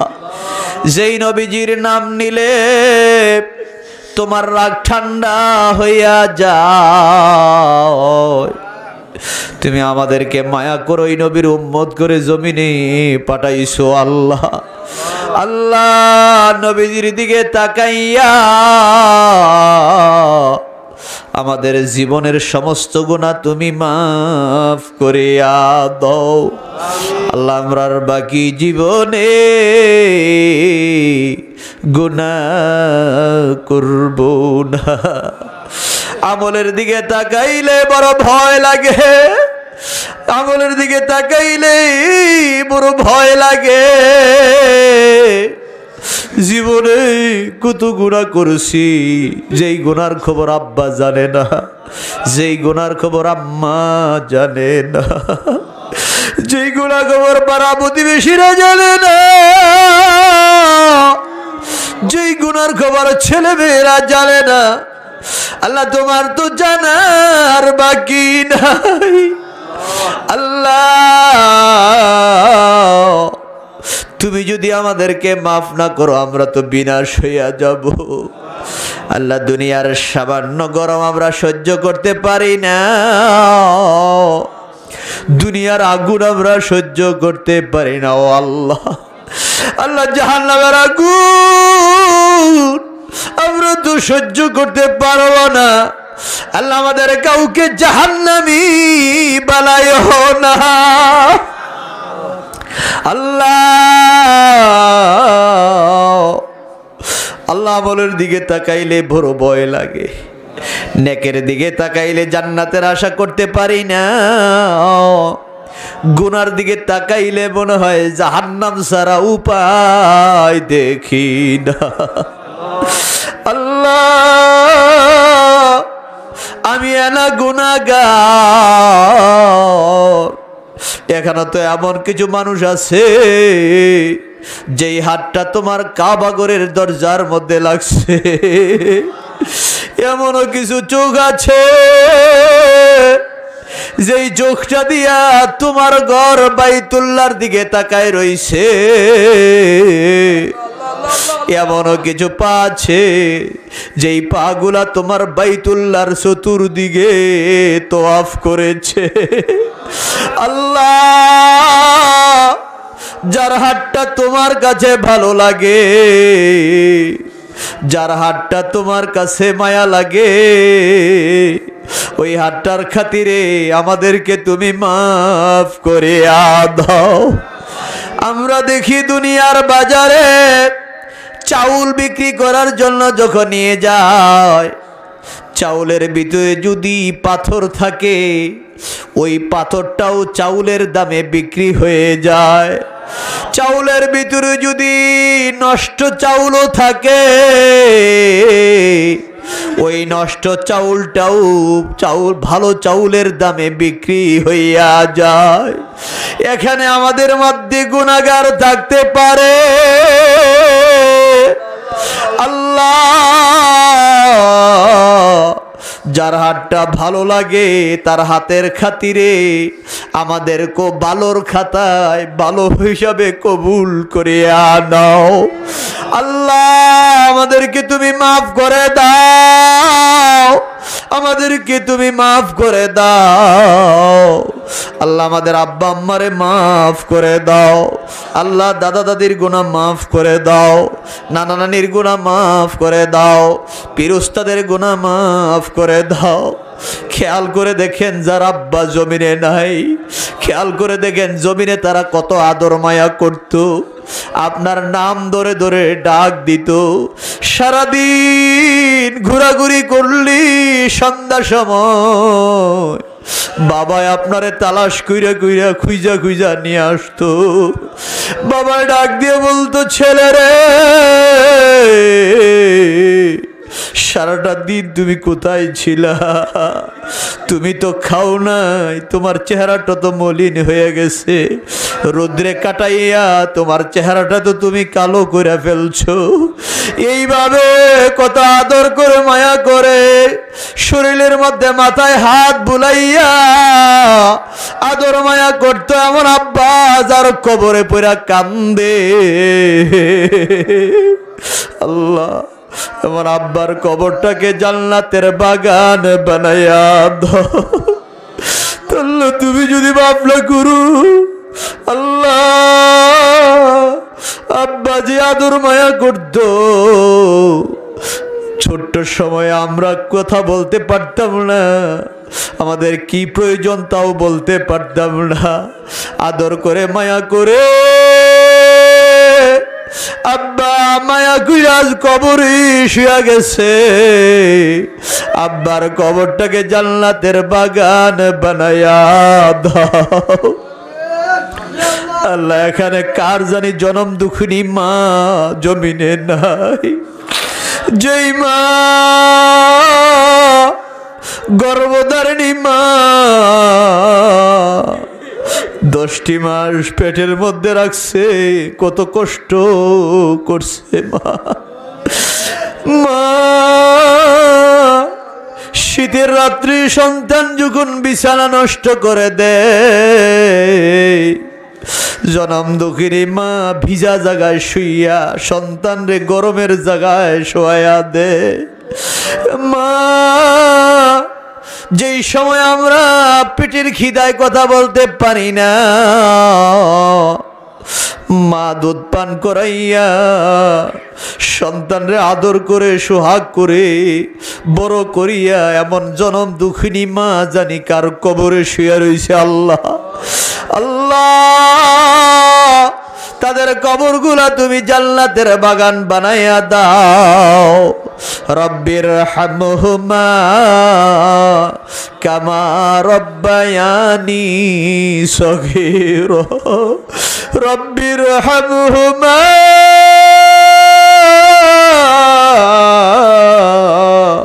কামা রব্বায়ানি সগীরা। আয় আল্লাহ, আয় আল্লাহ কার দাদা দাদি নানা নানি ভাই বোন পীর উস্তাদ কে জানি কোথায় শুয়ে আছে আল্লাহ, আয় আল্লাহ তাদের কবরগুলা জান্নাতের বাগান বানাইয়া দাও। আয় আল্লাহ তাদের কবরগুলা জান্নাতের বাগান বানাইয়া দাও। আয় আল্লাহ আজকের মাহফিলে যারা হাজির হয়ে গেছে সকলকে তুমি কবুল করে নাও, আজকের এই মাহফিলখানা তুমি কবুল করে নাও। আয় আল্লাহ মরহুম করম আলী সাহেবের মৃত্যুবার্ষিকী উপলক্ষে আজকের এই মাহফিল আল্লাহ, আয় আল্লাহ, আয় আল্লাহ তার কবরটাকে জান্নাতের বাগান বানাইয়া দাও। আল্লাহ তার নেক দোয়া আমাদের সকলকে নসিব করে দাও। আয় আল্লাহ তার নেক দোয়া আমাদের সকলকে নসিব করে দাও। আয় আল্লাহ, আয় আল্লাহ খাস করে মাবুদ ওনার ছেলের আপনজনেরা যারা আছে আয় আল্লাহ সকলকে আপনি কবুল করে নিন। আয় আল্লাহ সকলকে আপনি কবুল করে নিন। আল্লাহ সকলকে আপনি কবুল করে নিন। আজকের এই মাহফিলে যারা হাজির হয়ে গেছে আল্লাহ সকলকে আপনি কবুল করে নেন। আল্লাহ আজকের এই মাহফিলের সভাপতি এবং সহসভাপতি, প্রধান অতিথি এবং আমন্ত্রিত মেহমানবৃন্দ যারা ছিলেন, এন্তেজামিয়া কমিটিতে যারা ছিলেন, মাহফিল আলোচনা যারা করেছেন, শোনার জন্য যারা এসেছেন, বিভিন্নভাবে বুদ্ধি দিয়ে পরামর্শ দিয়ে আয় আল্লাহ আজকের এই মাহফিলটা যারা আয়োজন করেছেন আল্লাহ সকলকে আপনি মাফ করে দেন। আয় আল্লাহ সকলকে আপনি কবুল করে নেন। আয় আল্লাহ সকলকে আপনি কবুল করে নেন। আয় আল্লাহ পর্দার আলের মা বোনগুলোকে আপনি কবুল করে নেন, আবেদা জাহেদা সলেহা বানায় দিয়েন। আয় আল্লাহ দুনিয়ার আগুনে জ্বলে পুড়ে রান্না বান্না করে ছেলে মেয়েদেরকে আয় আল্লাহ স্বামীর খেদমত করে আপনজন যারা আছে পিতা মাতা, আয় আল্লাহ এই মহিলারা কত কষ্ট করে দুনিয়ার আগুনে জ্বলে পুড়ে রান্না বান্না করে আল্লাহ, আয় আল্লাহ এর কষ্টের বিনিময়ে জাহান্নামের আগুন তুমি হারাম করে দিও। আয় আল্লাহ জাহান্নামের আগুন তুমি হারাম করে দিও আল্লাহ। আয় আল্লাহ আজকের মাহফিলে যারা হাজির হয়ে গেছে আমাদেরকে তুমি মাফ করে দাও। আয় আল্লাহ আমাদেরকে তুমি মাফ করে দাও। আয় আল্লাহ আমল নামায় একটা গুনাহ থাকতে আমাদের কাউকে মউত দিও না আল্লাহ। আয় আল্লাহ দুনিয়ার গুনাহ দুনিয়ায় মাফ করে দাও। আয় আল্লাহ দুনিয়ার গুনাহ দুনিয়ায় মাফ করে দাও। আয় আল্লাহ আমল নামায় কোনো গুনাহ রাইখো না আল্লাহ। আয় আল্লাহ আমল নামায় কোনো গুনাহ রাইখো না আল্লাহ। আয় আল্লাহ যেই নবীজিকে দেখলে জাহান্নামের আগুন হারাম হয়ে যায়, আয় আল্লাহ কাফের মুশরিকরা নবীকে দেখলো কিন্তু ঈমান আনতে পারে নাই, আল্লাহ আমরা গুনাহগার উম্মত ঈমান আনছি। আল্লাহ তোমার হাবিবুল্লাহ নবীকে ভালোবাসি আল্লাহ। আল্লাহ নবীজিরে না দেখাইয়া আমাদের কাউকে মউত দিও না আল্লাহ। আল্লাহ নবীজির জিয়ারত বিনা আমাদের কাউকে মউত দিও না আল্লাহ। স্বপ্নে অথবা মোরাকাবায় নবীজির জিয়ারত দিয়ে আমাদের সকলকে ধন্য করে দিও। আয় আল্লাহ জানি না কোন দিন জানি মালাকুল মউত আজরাইল হাজির হইয়া যায়, কোন দিন জানি গায়ের জামা কাপড় খুলিয়া মার্কিনের কাপড় পরাইয়া ইতিমের মতো কবর দেশে নিয়ে যায়, যেই কবরে বিছানা নাই, সঙ্গী নাই, সাথী নাই, আপনজন বলতে কেউ নাই। কোন দিন জানি কবরের ডাক আসিয়া যায়, আল্লাহ মরে যায় আপত্তি নাই, যখন মৃত্যু দিবেন ইমানের মৃত্যু নসিব করে দেন আল্লাহ। বেঈমান মুনাফিক বানাইয়া আমাদের কাউকে মউত দিয়েন না আল্লাহ। খাস করে মাবুদ আল্লাহ গভীর রাত্রে হাত উঠাইছি আল্লাহ, হাত তো নামাইতে মন চায় না আল্লাহ। আল্লাহ আমাদের মনের হাজাতগুলো আপনি পূরণ করে দেন। আল্লাহ দুনিয়ার কোলাহল বন্ধ হয়ে গেছে, দুনিয়ার অফিস আদালত বন্ধ হয়ে গেছে আল্লাহ। তুমি বলেছো রাত্র যত গভীর হয় তুমি নাকি বান্দাদেরকে কুদরতি হাত বিছাই দিয়ে বান্দাদেরকে ডাকো, বান্দারা কার কি অভাব আছে আমার কাছে চাও, উদউনি আস্তাজিব লাকুম। তুমি বলেছো বান্দা যখন ডাক দেয় তুমি নাকি বান্দার ডাকে সাড়া দাও আল্লাহ। আমরা তোমার কাছে চাই আল্লাহ আমাদেরকে তুমি দাও আল্লাহ। আল্লাহ আমাদের অভাব দূর করে দাও, ঋণী থাকলে ঋণ পরিশোধ করার মতো তৌফিক দাও, সমস্যা থাকলে সমস্যা দূর করে দাও, অভাব থাকলে অভাব দূর করে দাও আল্লাহ। দুনিয়াতে আরামায়েশে চলাফেরা করে আপনাকে বেশি বেশি করে ডাকতে পারে সেই তৌফিক আপনি দান করে দেন আল্লাহ, সেই তৌফিক আপনি দান করে দেন আল্লাহ। আয় আল্লাহ খাস করে মাহবুদ আজকের মাহফিল তো শেষ হয়ে যাচ্ছে আল্লাহ, আল্লাহ এই মাহফিলটা আপনি কবুল করে নেন আল্লাহ, এই মাহফিলটা আপনি কবুল করে নেন। আয় আল্লাহ যাকে উদ্দেশ্য করে আজকের এই মাহফিল মরহুম করম আলী সাহেব আল্লাহ ওনার কবরটাকে জান্নাতের বাগান বানিয়ে দেন, ওনার পরিবার পরিজন ছেলে মেয়ে বংশধর যারা আছে সকলের উপর আপনার খাস রহমত নাজিল করে দেন। আয় আল্লাহ সকলের উপর আপনার খাস রহমত নাজিল করে দেন। আয় আল্লাহ এই মহল্লার ইমাম, মসজিদের ইমাম এবং মাদ্রাসা মসজিদ এবং মহল্লায় যারা আছেন আল্লাহ অনেকেই এখানে উপস্থিত আছেন আল্লাহ, সকলকে আপনি কবুল করে নিন। আয় আল্লাহ আমার এই ইউনিয়নবাসী গ্রামবাসী এলাকাবাসীদেরকে নিয়ে হাত উঠাইছি আল্লাহ। আয় আল্লাহ আমার এই গ্রামবাসী এলাকাবাসীদেরকে নিয়ে আমি হাত উঠাইছি আল্লাহ, আমাদের সকলের উপর আপনার খাস রহমত নাজিল করে দেন আল্লাহ, প্রত্যেকের ঘরে ঘরে শান্তি রহমত নাজিল করে দেন, ফিতনা ফাসাদ উঠাইয়া দেন। আয় আল্লাহ দুশ্মনের দুশ্মনী, মুনাফিকের মুনাফিকি, কাযিবের কাযিব থেকে আমাদের সকলের জান মাল ইমান ইজ্জত হেফাজতে রাখেন আল্লাহ। ফাল্লাহু খাইরুন হাফিজাও ওয়া হুয়া আরহামার রাহিমিন, ফাল্লাহু খাইরুন হাফিজাও ওয়া হুয়া আরহামার রাহিমিন। আয় আল্লাহ খাস করে মাবুদ আয় আল্লাহ কি জানি ভাইটার নাম ময়নুল হোসেন ভাই, আল্লাহ তাকে আপনি কবুল করে নেন আল্লাহ, তাকে আপনি কবুল করে নেন। আল্লাহ এই মাহফিলটা করেছেন আল্লাহ, এর বিনিময়ে তারা আপনজন যারা কবরে চলে গেছে তাদের কবরগুলা জান্নাতের বাগান বানিয়ে দিয়েন।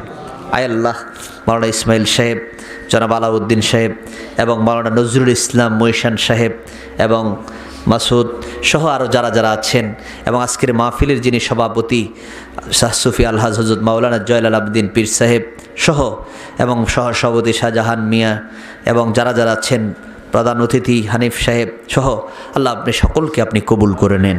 আল্লাহ সকলকে আপনি কবুল করে নেন। আল্লাহ সকলকে আপনি কবুল করেন। আল্লাহ সকলকে আপনার দিনের পথে চলার মতো তৌফিক দান করে দেন। আল্লাহ আপনার রহমত ছাড়া আপনার দিনের পথে চলার মতো কোনো ব্যবস্থা নাই আল্লাহ। আখেরি জমানা ফেতনার জমানায় পড়ে গেছি আল্লাহ। আল্লাহ আল্লাহ আল্লাহ আপনার রহমতের আশা নিয়ে আমরা বেঁচে আছি। আপনার হাবিবের সুন্নত তরিকার উপর আমল করার মতো, পিতামাতার খেদমত করার মতো, ওলি আল্লাহদের সোহবতে থাকার মতো আমাদের সকলকে আপনি তৌফিক দান করে দেন। সুবহান রব্বিকা রব্বিল ইজ্জাতি আম্মা ইয়াসিফুন ওয়া সালামুন আলাল মুরসালিন ওয়ালহামদুলিল্লাহি রব্বিল আলামিন। আয় আল্লাহ, খাস করে মাবুদ কামাল্লাহ দরবার শরীফের হযরত পীর সাহেব কেবলা আমার আব্বাজান, আল্লাহ তার নেক হায়াত দারাজ করে দেন। আল্লাহ শারীরিকভাবে সুস্থতা দান করে দেন। আল্লাহ আজকের মাহফিল যারা আয়োজন করেছেন তাদের একটা মনের ইচ্ছাও ছিল আব্বাজান যে সাথে আসার জন্য, কিন্তু সময়ের কারণে তারা আনতে পারে নাই, আব্বাও প্রোগ্রাম রাখতে পারে নাই। আমি যে আসতে পেরেছি, আল্লাহ আজকের এই মাহফিলটা আপনি কবুল করে নেন। আমার উপরও আপনার খাস রহমত নাজিল করে দেন। আল্লাহ সুস্থ শরীরে আপনাকে ডাকতে পারি সেই তৌফিক আপনি দান করে দেন। আল্লাহ সুস্থতা হলো বড় নেয়ামত। আল্লাহ আপনার কাছে বড় নেয়ামত চাই, সুস্থ শরীরে আপনাকে যেন বেশি বেশি করে ডাকতে পারি সেই তৌফিক আপনি দান করে দেন। রব্বানা তাকাব্বাল মিন্না বিহাক্কি লা ইলাহা ইল্লাল্লাহু মুহাম্মাদুর রাসূলুল্লাহ সাল্লাল্লাহু আলাইহি ওয়াসাল্লাম।